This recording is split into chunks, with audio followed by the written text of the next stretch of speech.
इस वीडियो में मैं आपको एंटायर मोबाइल लेजेंड गेम के बारे में सिखाऊंगा and by the end of this video you will have a complete understanding of this game. ये वीडियो स्पेशली न्यू गेमर्स के लिए है जिसने अभी अभी मोबाइल लेजेंड्स खेलना शुरू किया है और उनको इस गेम को समझने में दिक्कत हो रही है। लेकिन अगर आप एक वेटरन हो या फिर एक सीजन प्लेयर हो तो भी आप इस वीडियो को एक बार देख लेना और अगर कोई टिप्स एंड ट्रिक शेयर करना चाहते हैं तो कमेंट सेक्शन में जरूर शेयर करना ताकि न्यू प्लेयर्स को थोड़ी मदद मिल जाए। तो guys without further ado let's get started with the guide. तो सबसे पहले तो मोबाइल लेजेंड्स एक मोबा गेम है which stands for multiplayer online battle arena, जहाँ पे तुम्हारी एक टीम होती है और तुम एक कैरेक्टर को कंट्रोल करते हो और तुम और तुम्हारी टीम अपने ओपोनेंट को हरा देते हो। तुम्हें बैटल करनी पड़ती है इस अरीना में जहाँ पे तुम और तुम्हारे 4 टीममेट्स को डिस्ट्रॉय करना पड़ता है एनिमी बेस को। लेकिन अगर तुम्हारे ओपोनेंट्स ने तुम्हारी बेस को गिरा दी तो तुम वो मैच हार जाओगे। यही है इस गेम की फॉर्मेट सीधी सादी भाषा में। अब आते हैं टेक्निकल्स पे। मोबाइल लेजेंड्स की मैप बहुत ही सिंपल है। यहाँ पे 3 लेन्स होती है, टॉप लेन, मिड लेन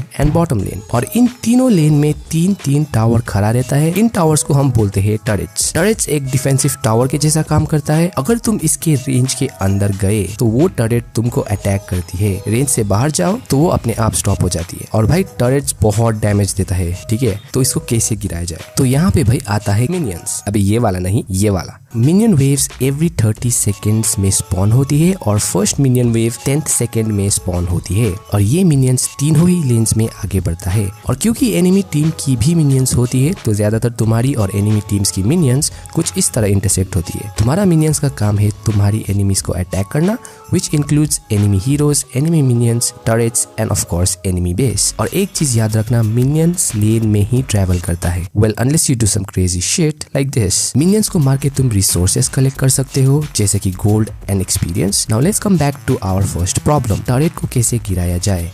जब तुम्हारे मिनियंस टर्रेट की रेंज के अंदर घुसती है तब वो टर्रेट मिनियंस को अटैक करना शुरू कर देता है and that is the time जब तुम अंदर घुस के टर्रेट को मार गिरा सकते हो। लेकिन अगर तुम्हारा मिनियंस वहीं पर मर गया तो टर्रेट फिर से तुम्हें अटैक करना शुरू कर देगा। And the most important thing, अगर तुमने टर्रेट के अंदर एनिमी हीरो को अटैक कर दिया तो टर्रेट तुम्हें अटैक करना स्टार्ट करेगा चाहे वहाँ पे मिनियंस हो या ना हो। और ये सेम चीज एनिमी बेस पे भी अप्लाई होती है। टर्रेट और बेस में यही डिफरेंस है कि बेस की ज्यादा रेंज होती है। अब हम आते हैं मैप के दूसरे सेक्शन में जो कि है जंगल। तो भाई एज द नेम सजेस्ट जंगल में बहुत सारे मॉन्स्टर्स होते हैं जिसको मार के तुम गोल्ड और एक्सपी कलेक्ट कर सकते हो। So let's talk about this monsters. सबसे पहले तो बात करते हैं स्मॉल मॉन्स्टर्स और क्रीप्स के बारे में। इन मॉन्स्टर्स को मारना बहुत आसान होता है और आसानी से रिसोर्सेस मिल जाती है। इनमें से क्रैब्स तुम्हें एक्स्ट्रा गोल्ड और एक्स्ट्रा एक्सपीरियंस देती है। गोल्डन साइड की क्रैब जिसके बैक में गोल्ड होती है वो तुम्हें एक्स्ट्रा गोल्ड देती है। एक्सपीरियंस लेन की क्रैब जिसके बैक में ये स्क्रोल्स होती है वो तुम्हें एक्सपीरियंस देती है।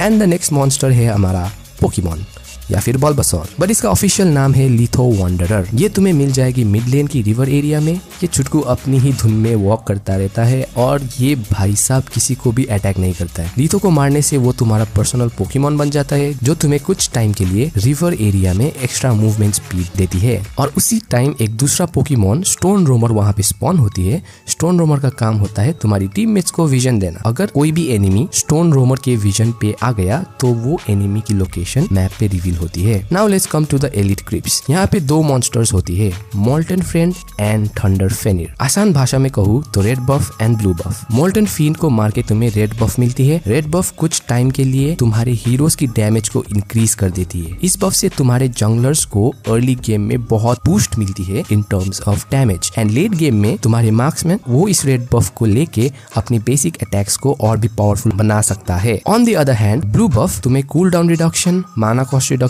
And also energy cost reduction देती है। स्किल्स को कूल डाउन होने में जो टाइम लगती है वो ब्लू बफ रिड्यूस कर देती है। और कुछ हीरोज स्पेशली मेज टाइप के हीरोज जो एक स्किल परफॉर्म करने के लिए उन लोगों को माना की जरूरत होती है which is denoted by this blue bar. जब भी तुम एक स्किल परफॉर्म करते हो तो ये ब्लू बार थोड़ी घटती है और अगर तुम्हारा माना बहुत कम है तो तुम स्किल्स एग्जीक्यूट नहीं कर सकते हो। ब्लू बफ यही माना कॉस्ट को रिड्यूस कर देती है and same applies to heroes जो एनर्जी पे डिपेंड करती है। हेल्थ के नीचे जो येलो बार है वो एनर्जी डिनोट करती है और कुछ heroes like Fanny and Hayabusa को एनर्जी की जरूरत होती है स्किल्स को एग्जीक्यूट करने के लिए। तो भाई ब्लू बफ वो एनर्जी कॉस्ट को भी रिड्यूस कर देती है। एंड फाइनली अगर तुम्हारी ब्लू बफ एक्टिव है और उस टाइम तुमने कोई भी एक टारगेट को मार दिया, चाहे वो जंगल मॉन्स्टर्स हो या फिर मिनियंस हो, तो तुम्हें वहाँ पे 3 to 12% हेल्थ मिल जाती है। तो भाई ऑल इन ऑल इसीलिए असैसिन जंगलर्स बिगिनिंग गेम में बहुत स्ट्रांग होती है, क्योंकि एक तो उनकी बर्स्ट डैमेज होती है और उसमें ब्लू बफ की पर्क्स डाल दो और रेड बफ की पर्क्स डाल दो। तो भाई अब आते हैं जंगल के final and probably the most important section, जो कि है टर्टल एंड लॉर्ड। गेम के ठीक 2 मिनट के बाद टर्टल स्पॉन होती है। इसकी हिट पॉइंट बहुत ज्यादा होती है compare to other jungle monsters, लेकिन इसको मार के तुम्हें और तुम्हारी टीममेट्स को एडिशनल रिसोर्सेस मिलती है, like extra gold and extra experience. Along with that entire team को कुछ टाइम के लिए एक शील्ड भी मिलती है। और याद रखना, हायर रैंक्स में ज्यादातर टीम फाइट्स यहीं पर होती है। टर्टल को मार के ठीक 2 मिनट के बाद वो फिर से रिस्पॉन होती है, लेकिन दूसरी एरिया में। टर्टल सिक्योर करना अर्ली गेम में बहुत ही इंपॉर्टेंट होती है, क्योंकि एडिशनल रिसोर्सेज से तुम्हारी टीम एनिमी टीम से जल्दी लेवल अप हो सकता है और तुम लोग जल्दी आइटम्स भी बना सकते हो और अपनी एनिमी से ज्यादा पावरफुल हो सकते हो।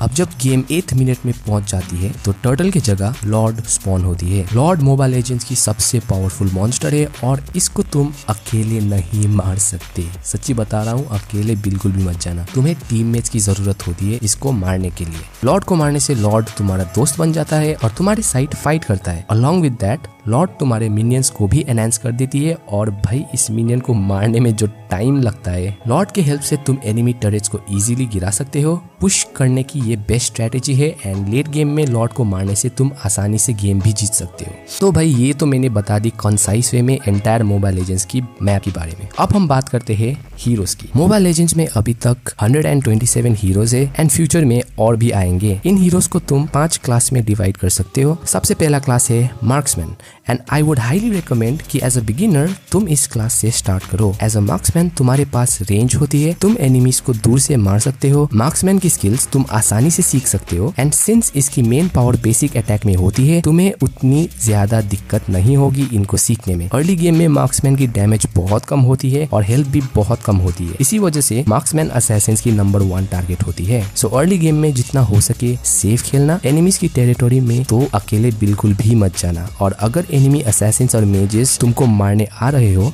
तो अपनी टरेट के अंदर से खेलना और जितना हो सके कम मरने की ट्राई करना। मार्क्समैन आइटम्स में बहुत डिपेंड करती है, इसी वजह से तुम्हें गोल्ड लेन से खेलना पड़ता है। गेम के मैप में गोल्ड लेन ऑलरेडी तुमको डॉलर साइन से दिखाया जाता है।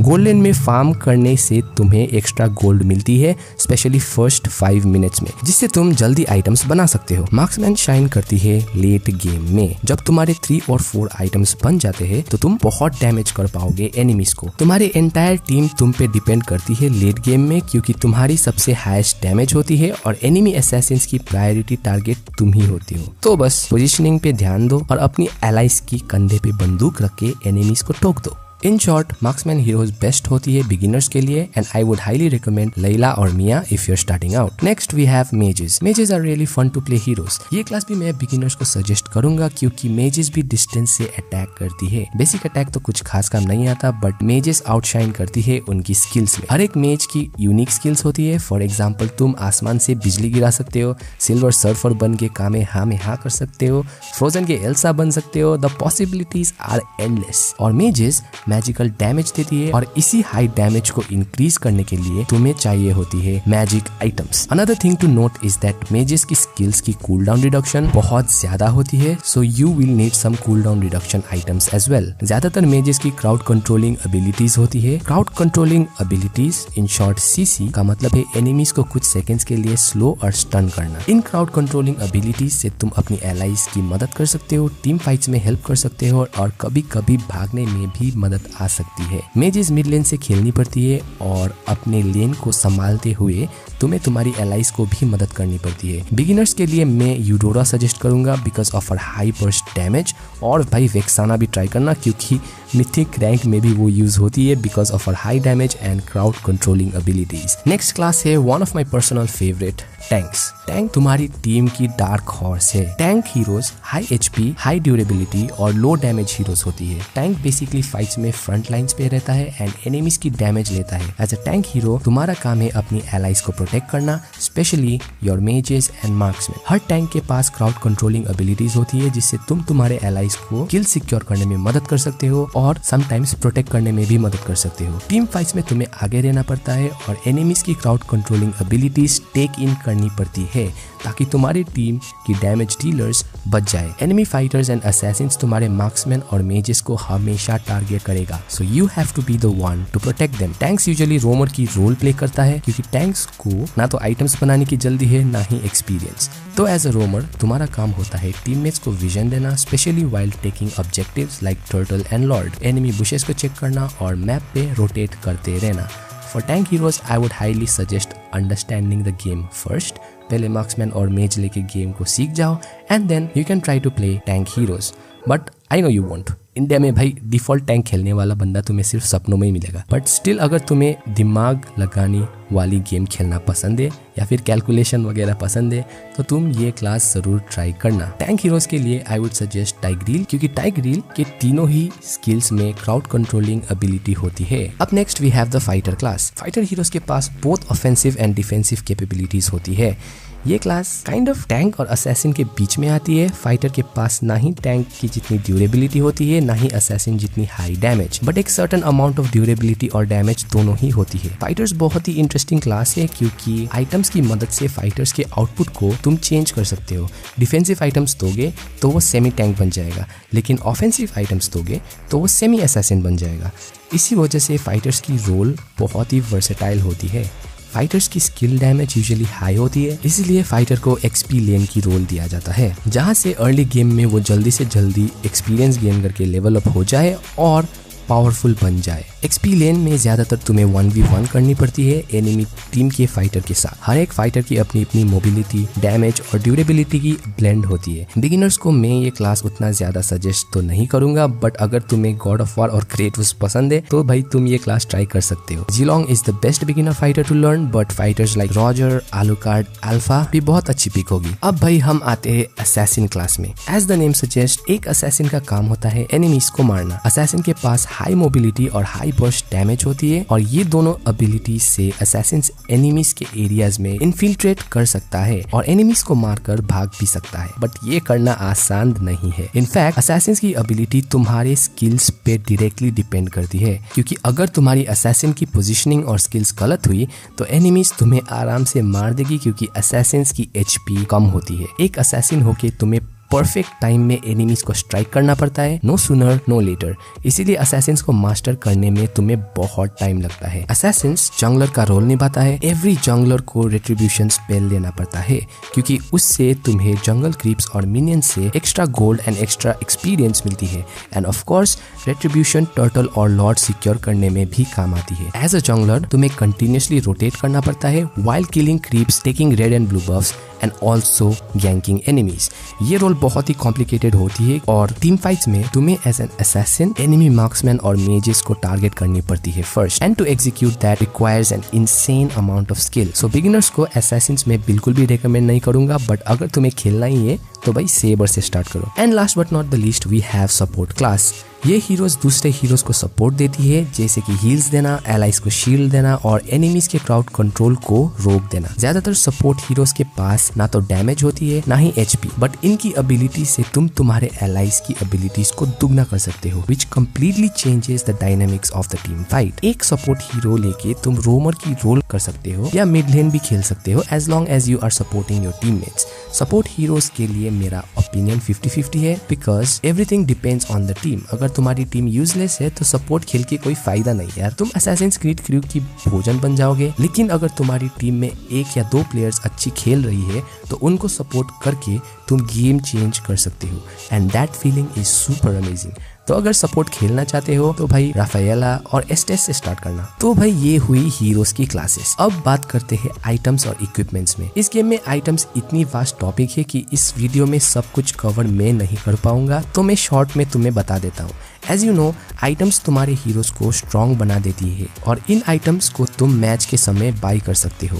जब तुम मिनियंस, जंगल मॉन्स्टर्स और इवन एनिमी हीरोज को मारते हो तब तुम्हें रिसोर्सेस मिलती है which is experience and gold, और इसी गोल्ड से तुम मैच में आइटम्स खरीद सकते हो। बस इतना याद कर लेना, physical attack items physical damage dealing heroes की डैमेज को स्ट्रॉन्ग करती है, मैजिकल आइटम्स तुम्हारे हीरोज की मैजिक पावर्स बढ़ा देती है, डिफेंस आइटम्स हीरोज की डिफेंस को बढ़ा देती है। एज अ बिगिनर तुम हीरोज की डिफॉल्ट सेटअप से भी खेल सकते हो, या फिर तुम एक प्रो प्लेयर की बिल्ड को कॉपी कर सकते हो एंड उस बिल्ड को भी खेल सकते हो। To be very honest, lower ranks में बिल्ड्स उतनी इंपॉर्टेंट नहीं होती है जितनी तुम्हारी इन गेम स्किल्स। सो अपनी इन गेम स्किल्स पे फोकस करो and eventually you will do good. Now let's come to the emblems. Emblems भी items की तरह तुम्हारे हीरोज की स्टैट को बढ़ा देती है। फॉर एग्जाम्पल, टैंक एम्बलेम्स तुम्हें एक्स्ट्रा HP और डिफेंस देती है, मेज एम्बलेम तुम्हें एक्स्ट्रा मैजिक पावर और कूलडाउन रिडक्शन देती है, और इन एम्बलेम्स को तुम्हें अपग्रेड करना पड़ता है with the help of emblem fragments और मैजिक डस्ट। एम्बलेम फ्रैगमेंट्स तुम ऐसी चेस्ट से पा सकते हो। इन चेस्ट को पाने के लिए तुम्हें मैचेस खेलने पड़ेंगे एंड रिवॉर्ड्स क्लेम करने पड़ेंगे। बिगिनिंग में 1 या 2 एम्बलेम्स को ही अपग्रेड करना। फॉर एग्जाम्पल, अगर तुम्हारी मेन हीरो लेला है या फिर कोई एक मार्क्समैन है तो मार्क्समैन एम्बलेम को अपग्रेड कर लेना। एंड लेट्स से बाद में तुमने एक मेज हीरो लर्न कर ली, तब तुम मेज एम्बलेम अपग्रेड कर देना। अब जब तुम एम्बलेम्स को अपग्रेड करते जाओगे तो एम्बलेम्स की एबिलिटी अनलॉक हो जाएगी। अब ये एबिलिटीज को मैं इस वीडियो में समझा नहीं सकता क्योंकि ये वीडियो बहुत ही लंबा हो जाएगा। उसके लिए मैं डेडिकेटेड वीडियो फ्यूचर में बनाऊंगा, इसीलिए चैनल को सब्सक्राइब करना मत भूलना। अब आते हैं स्पेल्स में। स्पेल्स गेम में तुम्हारी बहुत मदद करती है। टोटल 12 स्पेल्स होती है और इनमें से तुम सिर्फ एक स्पेल बैटल पे ले सकते हो। हर एक स्पेल की अपनी अपनी कूलडाउन रिडक्शन होती है। फॉर एग्जाम्पल, अगर तुमने एग्जीक्यूट स्पेल यूज कर ली तो उसके 90 सेकेंड्स के बाद ही नेक्स्ट एग्जीक्यूट यूज कर सकते हो। अगर तुम एक असैसिन और जंगलर हो तो भाई रेट्रिब्यूशन स्पेल हमेशा ले जाना। मार्क्समैन ज्यादातर इंस्पायर और फ्लिकर ले जाती है। फ्लिकर से तुम आसानी से भाग सकते हो और इंस्पायर 5 सेकंड के लिए तुम्हारी अटैक स्पीड इंक्रीज कर देती है। बाकी सब स्पेल्स प्रीटी अंडरस्टैंडेबल है, तो तुम यहाँ पे आके इसको पढ़ सकते हो। तो भाई इन गेम नॉलेज जितनी भी थी वो तो मैंने बता दी। अब गेम की आउटसाइड वाली नॉलेज भी तुम्हें दे देता हूँ। जब तुम ये गेम स्टार्ट करते हो तो तुम वॉरियर रैंक से स्टार्ट करते हो। तुम्हें रैंक अप करने के लिए रैंक मैचेस खेलनी पड़ेंगे। जब तुम एक मैच जीतते हो तो तुम्हें 1 स्टार मिलती है, और जब तुम हारते हो तो 1 स्टार तुम्हारी लूज हो जाती है। और मोबाइल लेजेंड्स में रैंक की क्लासिफिकेशन कुछ ऐसी है। ग्रैंड मास्टर में तो तुम आसानी से पहुंच जाओगे। उसके बाद तुम्हारी खास परीक्षा स्टार्ट होगी एपिक रैंक में, जहाँ से ड्राफ्ट पिक स्टार्ट होती है। तो भाई मैंने जो बताना था और तुमको समझाना था इस गेम के बारे में वो तो मैंने समझा दी। अब तुम्हारी बारी है रैंक पुश करके मिथिक में पहुंच जाना। वहाँ पे हम सब OG gamers and OG noobs तुम्हारा इंतजार कर रहे हैं। Thank you for watching this video. Video पसंद आए तो लाइक कर देना, कमेंट जरूर कर देना, एल्गोरिदम में हेल्प होती है। वीडियो को शेयर कर देना एंड चैनल को सब्सक्राइब करना। And I will see you guys in the next video.